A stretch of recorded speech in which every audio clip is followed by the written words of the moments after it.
just don't know what really causes this phenomenon. So this has been going on for a very long time, but every time it happens, the scientists come up with a new far-fetched explanation for it.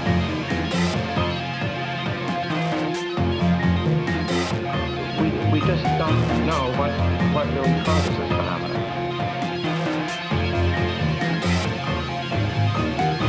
And that's what the witnesses are always describing, incredible as it is.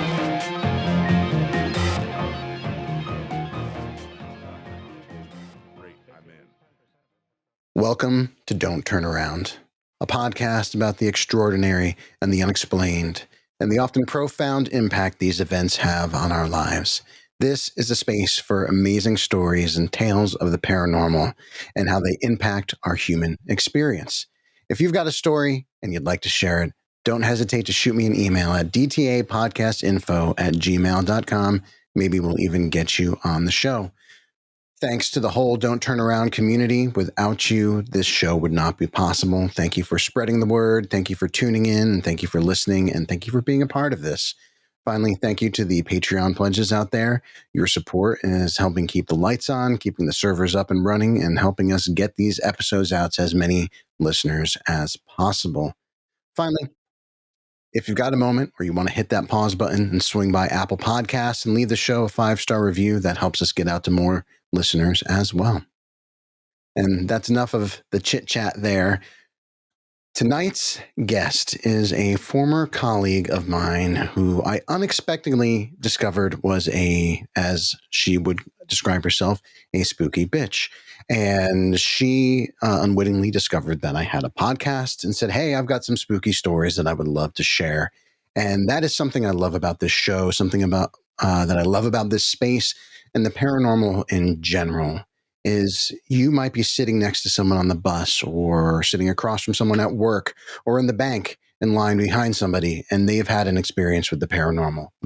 It happens more often than we realize. And so I love it when someone that's not necessarily directly attached to the community as an investigator or an author has a story to share. So with that said, Liz, welcome so much to Don't Turn Around.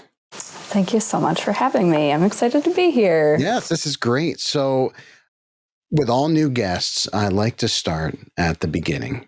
I'd like to figure out where the interest in the paranormal began when you started first becoming this spooky bitch. Yes. So my spooky bitchdom, as you could say, started, I think, when I was like around 10. Actually, okay. Maybe a little earlier than that. So there was this book, I forget what it's called, but there was a story in it where a woman had a green ribbon tied around her neck. And people made fun of her, and people were like, oh, take that off. Like, what is that for? And as it turns out, it was keeping her head on her body. So when she untied the green ribbon, her head fell off. So that's why she didn't take it off. I like that. That's dark. Yeah, it was like a really, really spooky book for like 7 or 8-year-olds. That's always stuck with me. So that caught my eye and my brain and my attention at like 7 years old. It progressed when I was around 10, I think. Okay. This was actually my first experience with a scary movie. Okay. My grandma was staying with us one weekend, and we rented a VHS. Remember when you could do that? I remember those days. That was the best, going into Blockbuster on a Saturday afternoon, picking out what was going to be on the screen that night. I missed that. Yeah. So, I mean, it wasn't Blockbuster in this case. It was actually the video department of Wegmans, a local grocery store. Yes. I remember that clearly. And I remember like the clear plastic case that it came in. But anyway, my grandma wanted to watch The Sixth Sense. Okay. Yeah. Yes.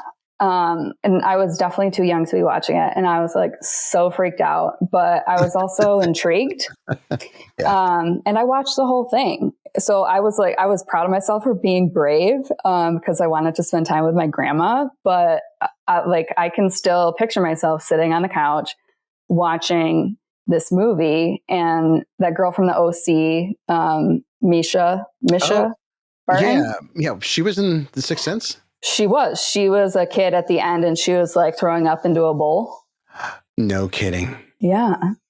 So it comes full circle because I also used to love the OC. I'm not going to admit to watching the OC, but I might have watched a few episodes of the OC. Okay. I mean, it was a drama on at the time, and it was pretty good. Yeah.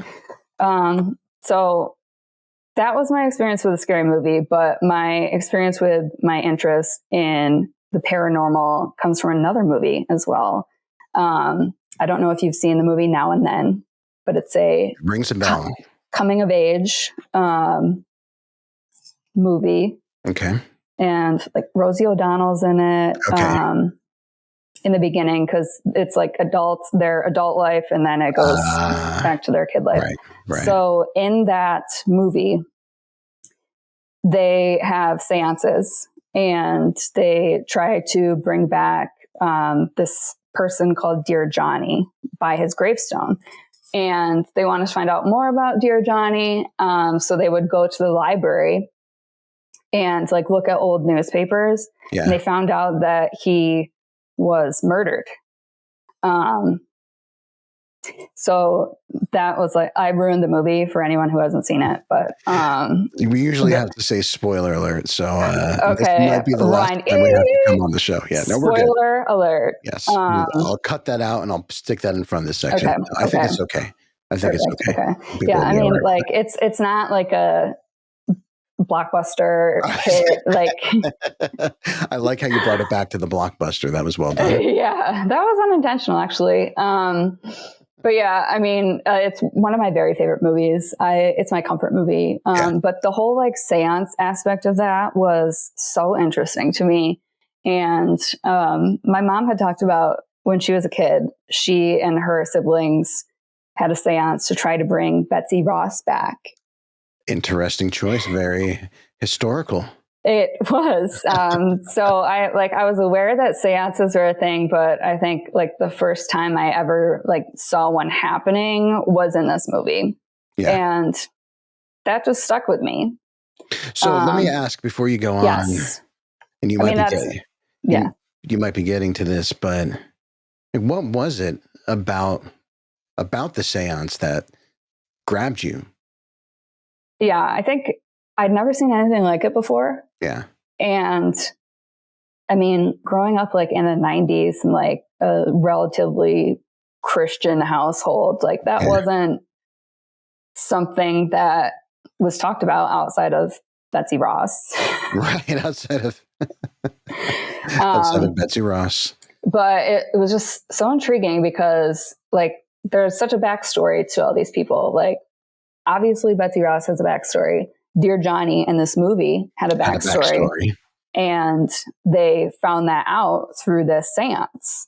So I like that you bring up this concept of a backstory. For me personally, and I know for a lot of folks that go out there to investigate, it's about finding those stories. It's about telling the untold stories or giving a voice to these stories that would otherwise be forgotten. So it's really interesting that that's kind of what grabbed you and piqued your interest. So beyond that, where did this lead you in terms of being interested? Did you seek out more paranormal in the media? Did you become a fan of horror movies in general? Well, so going back to the backstory, it's funny you say that because I actually majored in journalism in college. Okay. Yes, I did. And for me, it was all about the story. So I think in a way, I was professionally finding stories. Okay. Not necessarily paranormally, right? But I've always been a story seeker, if you will. I like that, story seeker. Yes. I might have to steal that and use that. Just okay. So is that all yours? Is that trademarked or should I be? It's not. You know, use it wherever you want. Just give me credit for it. Thank you. You got it. Okay. So this kind of led me to somewhat interest in scary movies. And I just kind of kept it like on the back burner. Like I didn't like we didn't rent scary movies as a family. Like I do remember seeing The Ring when I was like 13. And that, I think, was the next scary movie that I saw. That one stuck with me as well. I still think about that all the time. Yeah, I think that was just the psychological elements of that film it's the kind that you might not be to that level of terror watching it. Like, you'll be scared, but it's once the movie's off and you get into bed and you turn out the lights and you're laying there. And the phone rings. Oh, no. That's better than the TV turning on, right? Oh, yeah. I mean, that too. Yeah. So I actually had what I believe to be a paranormal experience when I was a junior in high school. Okay. So fast forward a little bit.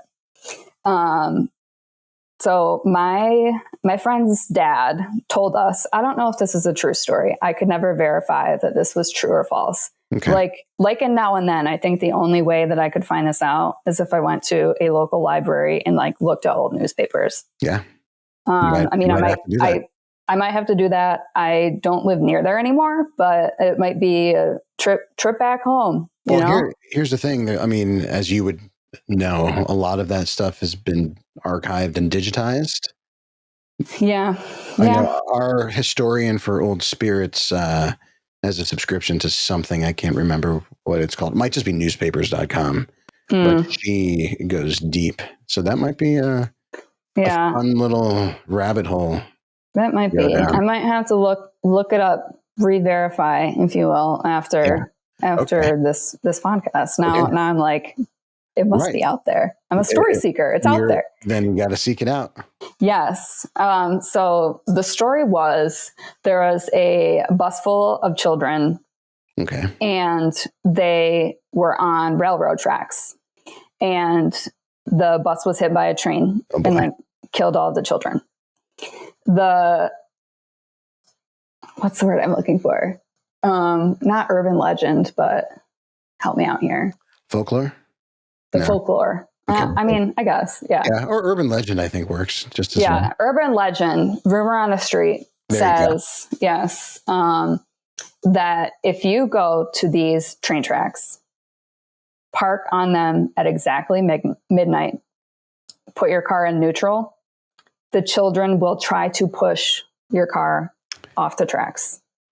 I love a good urban legend. I mean, I love folklore, and there's always a grain of truth where these stories begin, right? Yes. So like that came from somewhere. If someone made it up, like that must have came from somewhere in them. Yes. So wow, that was like so poetic. That was very poetic.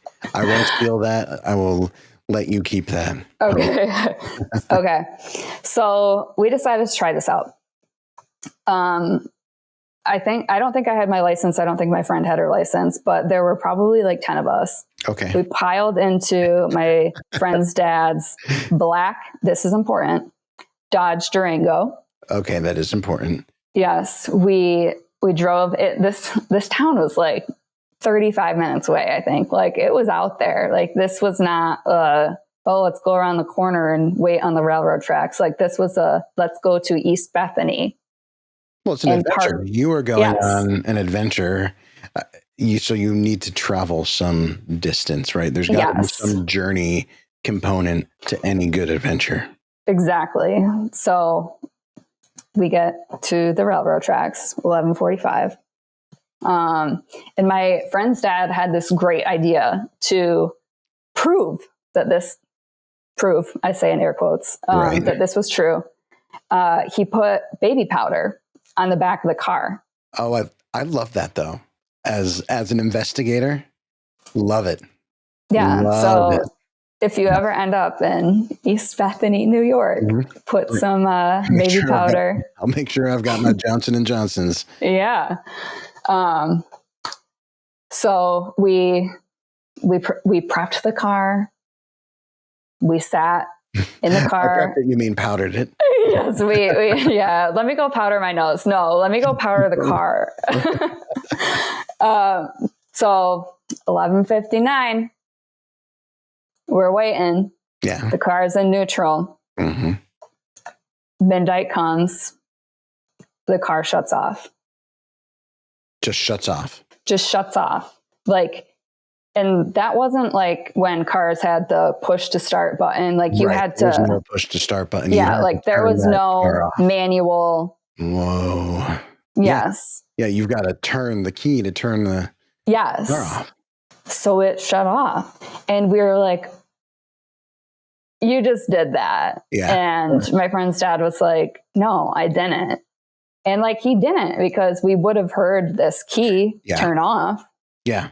Yeah, because it's for the youngsters that listen, there's an audible clicking and turning of mechanisms when you turn a key. There's no way to quietly turn off an old Dodge Durango. Yes, this is probably a 2001 Dodge Durango. Yeah.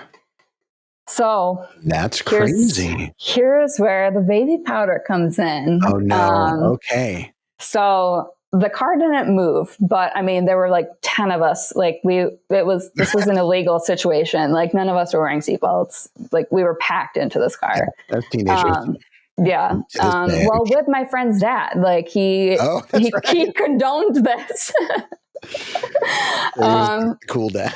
he was the cool dad. Well, he was the one who did the baby powder. So he pulls off the tracks. It's like 12:03 or something, because we spent a few minutes like screaming. And one of my friends, I can picture this.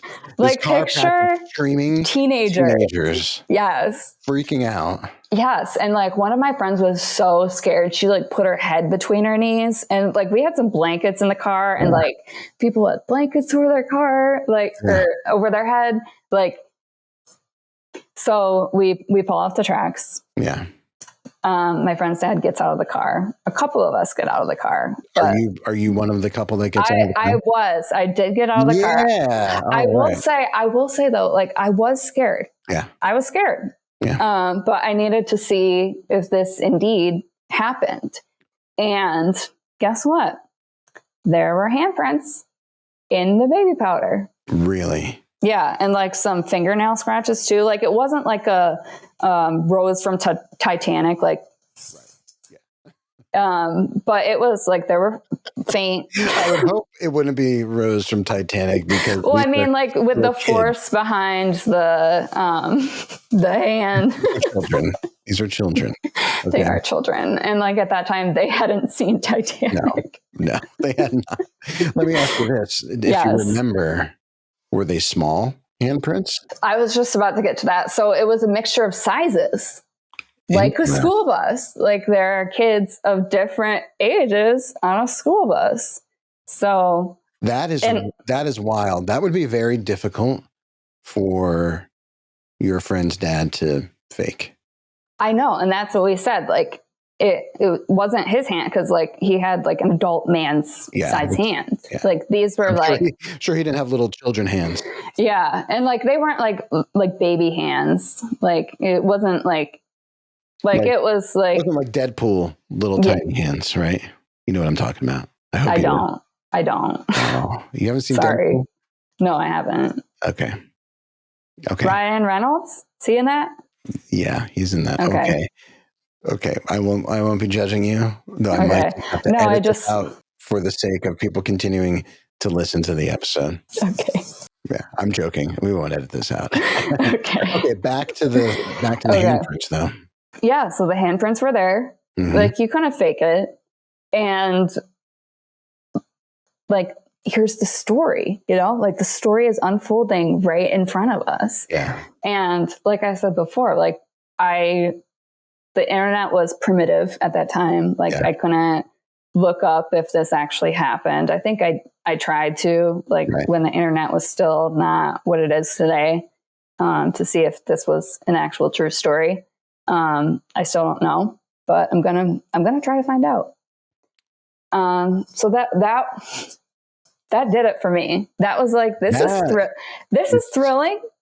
This is crazy. That is big. That's not just like a casual encounter. Like, I think I saw something out of the corner of my eye, or I heard a sound. Yeah, that is like the real deal. Wild. And so as I'm sitting here thinking, I'm sure that you all were not the first group of teenagers to go out to these tracks, nor were you probably the last. Right. But I'm thinking about this car packed full of teenagers. So this is supposed to be the adolescent years are full of all sorts of chaotic energies that is said to really feed the paranormal. It's the two go hand in hand. So you've got all these teenagers packed into this car. Yeah. And you have this story ingrained in you, and you guys this intention is there that you're going to experience something, and then it happens. So it just makes me wonder how much of your intention of your group brought that experience about. That is so interesting. Is that an interesting thing to consider? If it was let's say it was just a couple adults there sitting on the tracks. I don't think they would have had the same experience. Yeah, because that is straight up one of the most wild stories I've had on this show. Like, I'm going to be thinking about this for a while. Well, I sure hope it's a true story. Here's the thing, though. Here's the thing. Even if it's not, it happened. There's a concept that's talked about in the paranormal community. It's this concept of thought forms, or egregores, they're called, I believe, where the power of intention manifests a haunting. So at certain haunted locations, there are certain energies that are thought to have been brought about by people believing so hard that something existed there that they manifested this thing. Yeah. So that's another possibility as well. Yeah. But I mean, talk about like a very vivid thing to manifest. Yeah. That's pretty good. That's pretty specific.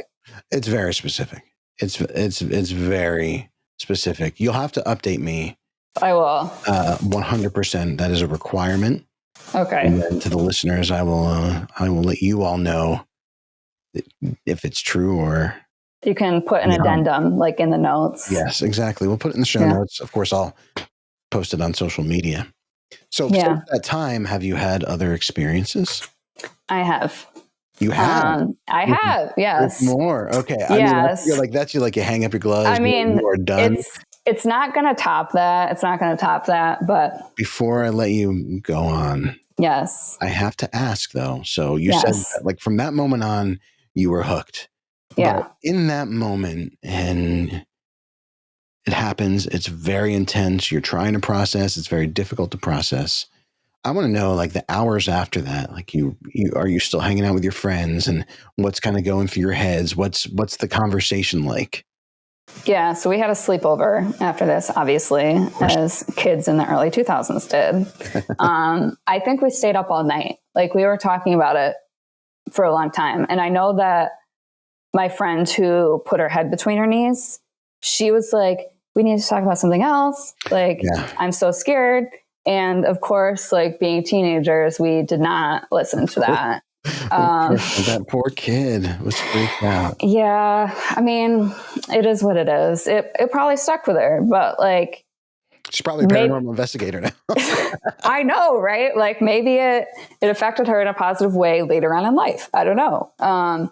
But I mean, we were talking about it, and I think this was at the point it was either on a digital camera or a very early cell phone camera that we took a picture of the back of the Dodge Durango with it's out there somewhere. I don't know who would have had it. You can get that picture. This is your homework. Look up the story, see if it happened or not.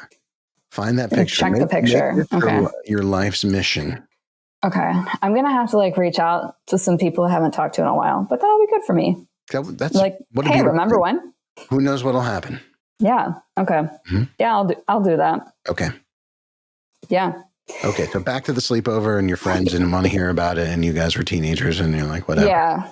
Yeah. I mean, no one was like, I'm going into paranormal investigating. Right. We just talked. We just talked about it it was exciting. Yeah, it was exciting. We were talking about it for weeks, and we had the picture, and we told everyone we knew and everyone at school. And Even my friend's dad told some people, but he was probably like, oh, like I so quietly turned off the car. Like his version of the story was probably different than ours. No, I don't know. Like it'd be interesting if you can even get in touch with your friend's dad. Maybe I'll try to. Yes. And then maybe I can get him on the show. That would be interesting, wouldn't it? That would be really funny. Like what a full circle, like going back to my childhood moment. That would be. So one more question about this adventure. Yes. So you had your processing with your friends, which was just be like excited and talk about it. Yeah. Honestly, I'm still processing it. That makes a lot of sense. Yeah. That makes a lot of sense. But in those moments where you were not with your friends and you were just your teenage self on your own, what was that like? What was that like? I mean, I think like I said, that kind of took a back burner to other things I was interested in my life at the time. Yeah. But I mean, I'm a big believer in signs. So like there were signs, between now and then. Yeah. But I mean, it just strengthened my interest, and it never really like came to the forefront until I was an adult, really. Like I liked scary movies, and here's a fun little trick for any young single girls out there. Suggest going to a scary movie with your date. Even if you're not scared of them, like you can be like, oh, I'm so scared. Let me hold on to your arm. I think this is the first time we've had dating advice on this show. Well, it worked for me and my husband. You bring a lot to the table here. Don't turn around. Thank you so much. And then I guess we'll get back to my second experience, but like you're making me go in a different direction here, and like I'm totally okay with it. And I wanted to talk about this anyway. Okay. Also around the same time as when I was a teenager, my family got satellite television. This was a huge deal. Huge deal. Okay. Like growing up on 5 channels, like, yes, I was a PBS kid. Yes, I love ABC News. That's why I'm a 2020 fan to this day. So we got satellite TV. And when we first got it, we were watching so much TV. Like there was just content to catch up on, stuff that was on every week. Like just, it was a whole new world. You feel like eyes, like dinner plates, just like glued to the. Yes. And like my family now is like we're big fans of TV. So that kind of like stuck with us. But this was like, we were watching TV like all hours of the day. And I remember watching Ghost Hunters with my dad. Of course. Yeah. And, they have all their little devices and gadgets, and I'm sure you've seen Ghost Hunters. What is this Ghost Hunters? Is it 1 or 2 words? I think it's 2. I think it was on Sci-Fi, I want to say. I'm totally messing with you. Okay. I've actually met them. Oh. Yeah. Yeah. At the conventions. Yeah. Well, let me go call my dad. He will have questions. In fact, there's a picture of a signed picture on my other wall where I do some filming. Yeah. That's so cool. Actually, the Jason, who's the bigger guy. Yeah. I thought he was going to punch my buddy T, who's my partner in crime. I thought he was going to punch him in the face. Not really, but. Why? Because he was bringing up a difficult topic during one of the panels. Oh, okay. Yeah, but it was good. Actually, it was very well received. But okay, I had a laugh over that. Yeah. Anyway, sorry, satellite TV. Don't need to mess with you about the Ghost Hunters. But so you were watching this with your dad, and that was this was a real regular watch for us. I think it was on Friday nights or maybe Thursday nights, something like that. And we would always watch it. And I'm laughing because I can hear my dad's voice in my head. He would always say something like, ooh, spooky. I love that. I love the I love the bonding as a dad that has bonded with my own daughters watching paranormal like television. Yeah. That just absolutely warms my heart. Your dad gets a ton of points from me. Thank you. What a good dad. And he is a good dad. He's a great dad. Oh, and then, okay, so there was another show that I used to watch. I watched this in college, and then I'll get to my second paranormal experience because that happened in college. Okay. So in college, I forget what channel it was on, but there's a show called A Haunting. Are you familiar? Rings a bell. I don't think I have not checked it out. Okay. There's like all kinds of stories about like spirits, and you know, they're mostly like negative experiences, like with violence and whatnot. This one episode will always stick with me, and my siblings and I actually like quote it still. There was this little boy who kept saying that there was a man like in their house, like around, and he did something like bad. I don't know, like something destructive in the house or something. And his mom was like, "Why did you do this?" And he said, "Man made me do it." So we always say, "Man made me do it." And then I think there was like a Polaroid of this like old man that showed up in their house. So I don't know, that like those little bits of that episode will stick with me, but man made me do it. I like that. So I watched that every afternoon in college. It was a bunch of reruns. I saw like every episode a million times. But like the full episodes did not stick with me. So I don't have all the details of that particular episode. Yeah. I'm going to look that up after this too. Maybe it's somewhere streaming and I'm going to watch it. It might be. And then I need to get a link so I could also check out this. You can put it in the addendum. Yes. With my additional information that I'm going to try to go get. Yes, it will be addended. Yes. So also in college, I lived in a dorm. It was a beautiful dorm, big brick building with like ivy that grew everywhere. And in the fall, there was one side of it that was like red and yellow and orange. And it was just so beautiful. Yeah. There was a ghost story. So there were 4 floors of dorms in this building, but there were 5 floors. And did you mention what university it was? And it's okay if you don't want to share that. Yeah, no, I will. So this was Devereux Hall at St. Bonaventure University. Okay. And that's actually kind of important because there was like a black mass or something at some point. What? Well, like, really? I don't, there's a lot of rumors out there. Yeah, anyway, there's a ghost in 5th Dev. We called it Dev. Apparently I actually did some research on this before. And that's why I'm like all over the place with it. Cause there were like a lot of stories out there. A lot of stories. I'm told by someone on the internet that this ghost is a veteran of World War II. Okay. Also an alumni of the university.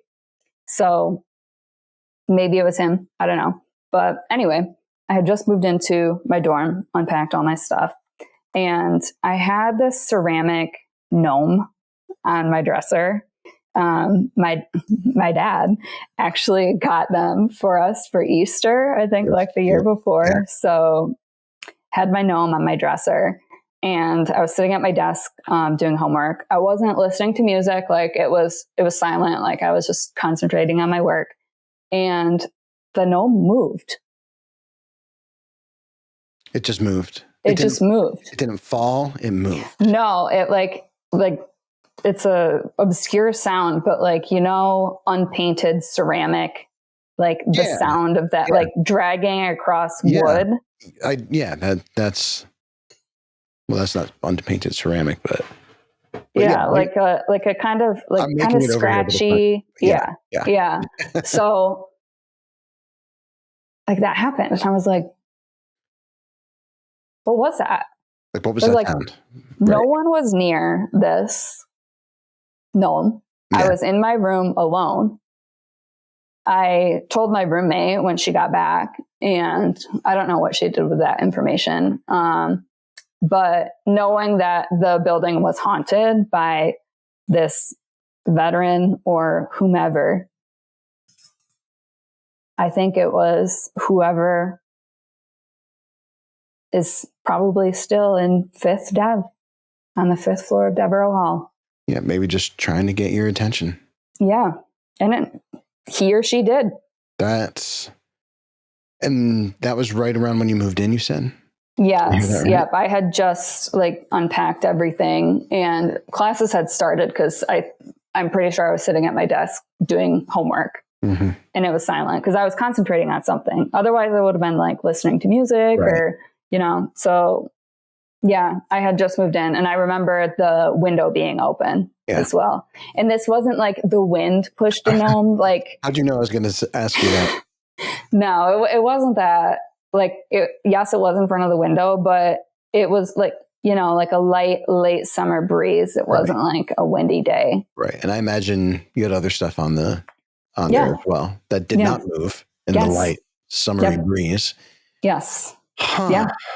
Yeah. Did it freak you out at all? Or were you just thought that's interesting? I mean, a little bit.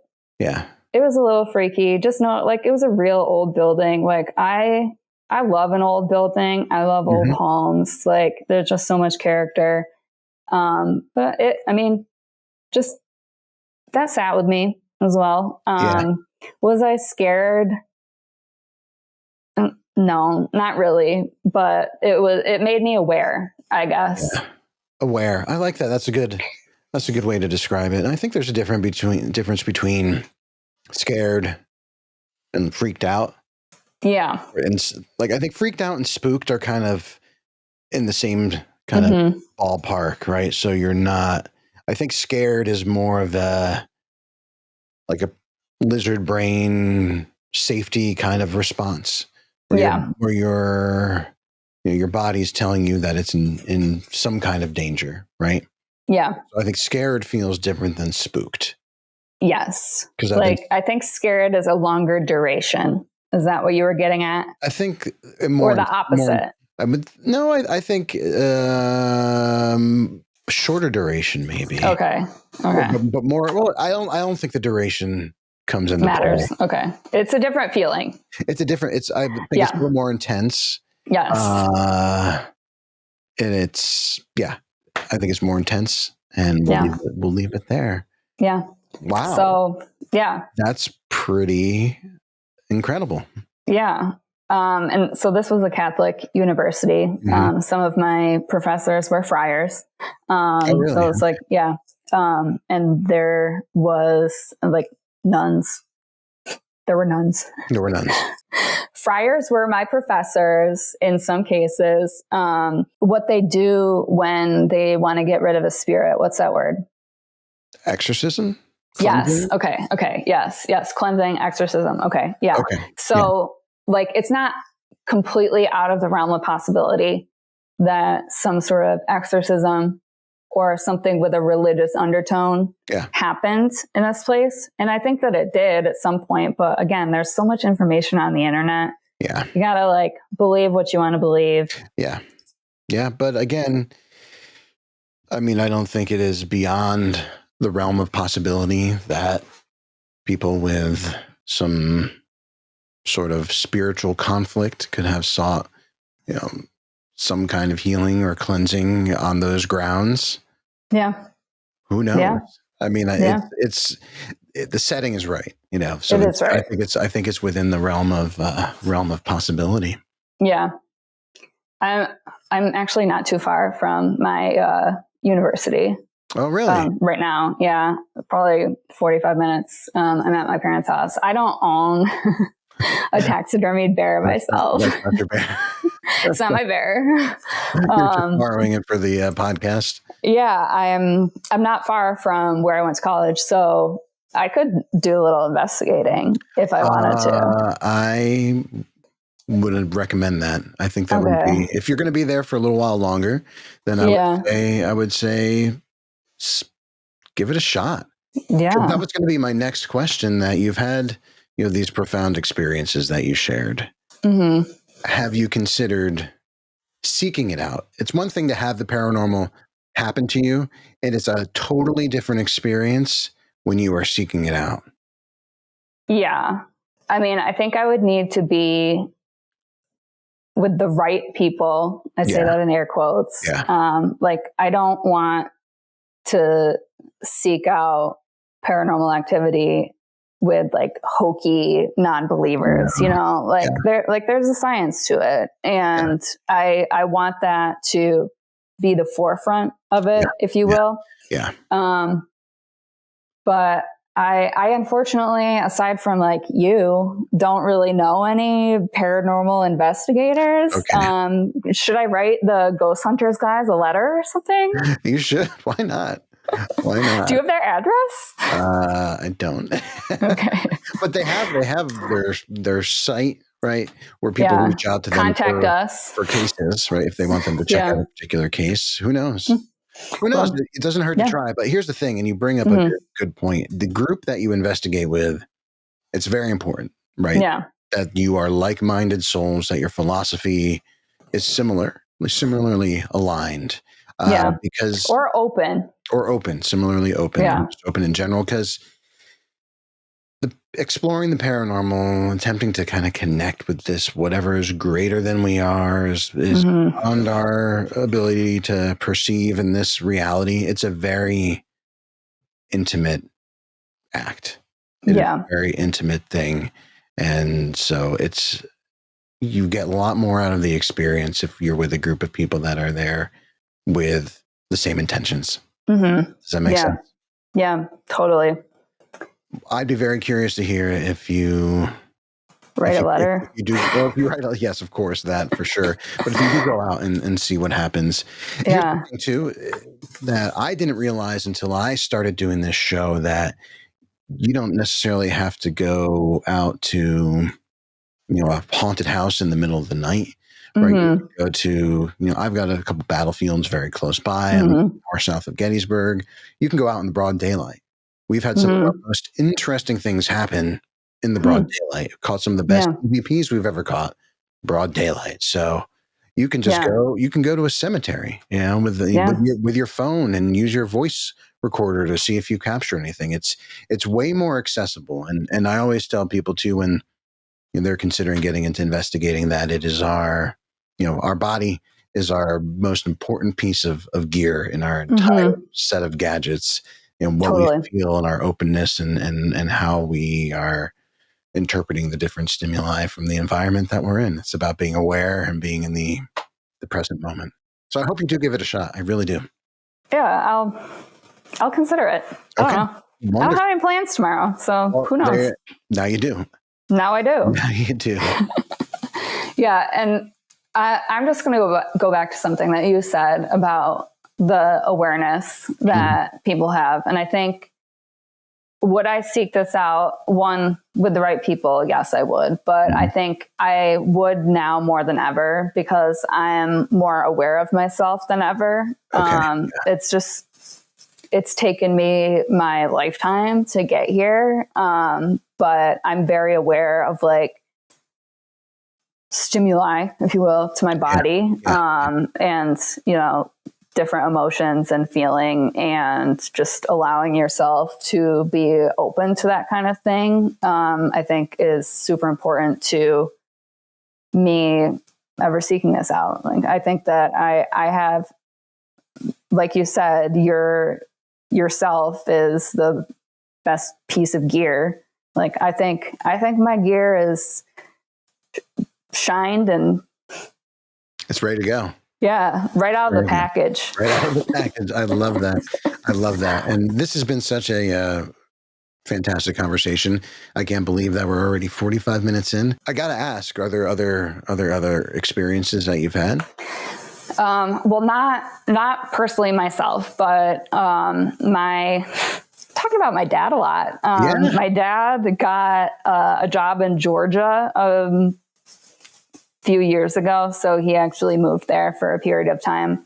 My parents have a second house down there now. So whereabouts in Georgia? If you don't have to give street addresses, but general. Yeah, no, it's outside of Savannah. Oh, and as you know, Savannah, one of the most haunted cities in the country. Yes. And that was very accessible to me now that my parents had a place for me to go. And we took a couple of trips there. I've been there probably 6 or 7 times since then.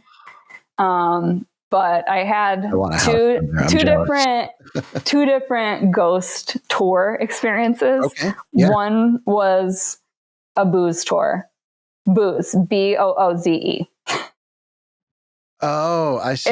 It was not there were some stories shared. It was a pedal tour too. So we were we were getting loaded and pedaling through the streets of Savannah. That does not sound safe.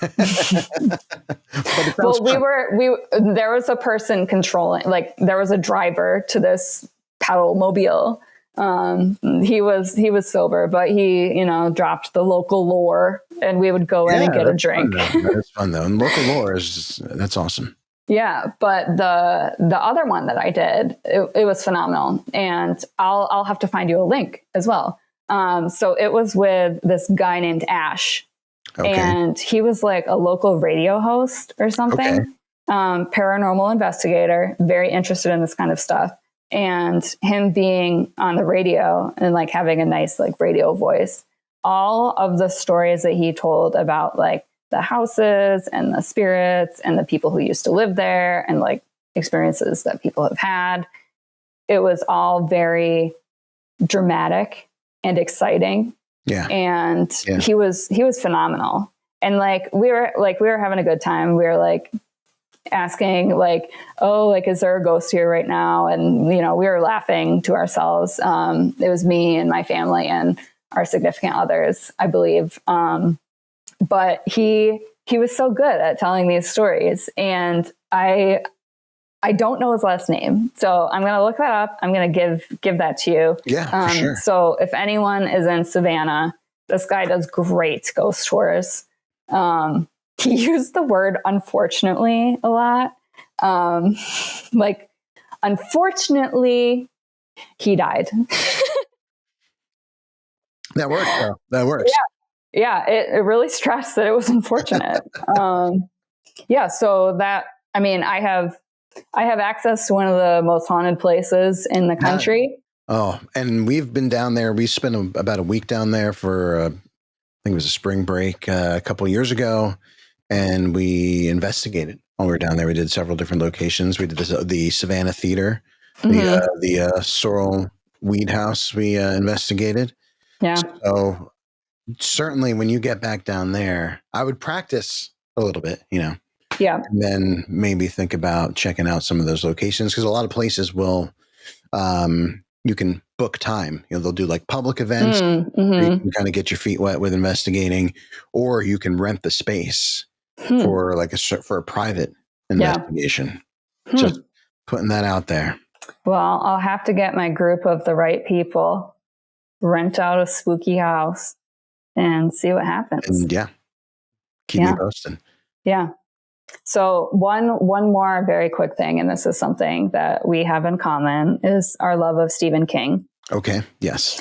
Yes. And I think one of your questions in the email to me was, is this something that you share with your friends and family? Do they know about you? And my friends and family sure do.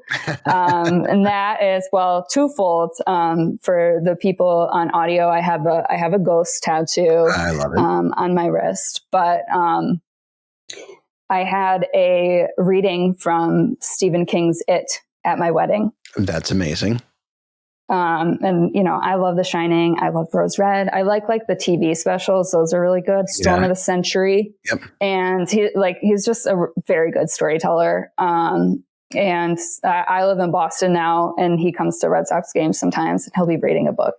I always see it on the news. He's just sitting there in the stands, reading his book.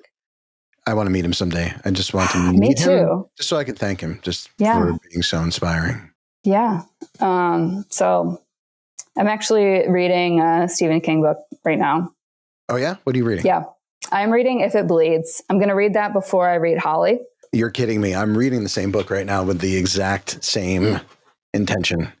That's a little freaky. Me? No. Wait, this is another paranormal experience. This is called a synchronicity, is what we call these. Okay. This is called a synchronicity. Synchronicity. Okay. Wow. I don't know what to say about that other than I don't either. Wow. Yeah. So before I let you go, yes, I warned you through the email. Yes. About the don't turn around question. Yeah. Are you ready to answer this question? I thought long and hard about this question, and we can't answer it yet because I've go ahead and ask. Go ahead and ask. Okay, Liz. Yes. Do you turn around? Phil, I'm gonna get a little bit poetic on you. Okay. Metaphorical, perhaps. I don't know. There's probably a word for it. I'm not gonna turn around, and here's why. I'm moving forward. Whatever is behind me or in the past will come to me. Wow. In the present. Okay. So no, I'm not turning around. I'm looking forward.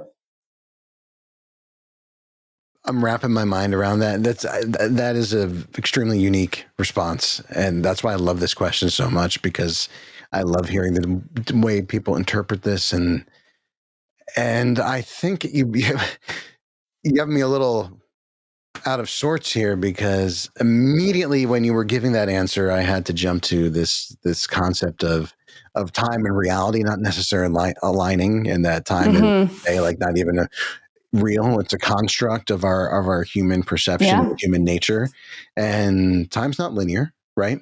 So why do we have to turn around to respect or what's behind? Yeah. Amazing. Mic drop. Wow. Let's end it. End it. That was crazy. Cut. Well, we're not ending it before I say thank you so much for joining us here on Don't Turn Around. It's my pleasure. Delight. Keep us posted on the train track story. I have some homework. You got homework to do. So we will definitely be making this available as far as your homework on the social media. And speaking of social media, let me say thank you one more time. Liz, thank you so much for joining us. Of course. Don't forget to follow us on social media at Don't Turn Around Podcast on Instagram. That's where I do most of my posting. Thank you all so much for listening. Thank you for being a part of the Don't Turn Around community. It means the world to me to have your ears out there to hear these stories. And with that said, we'll catch you next time.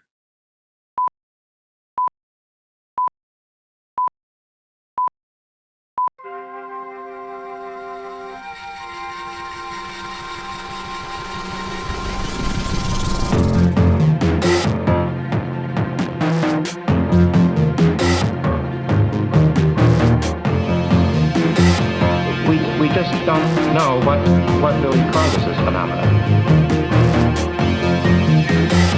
So it's been going on for a very long time, but every time it happens, the scientists come up with a new qualified explanation for it.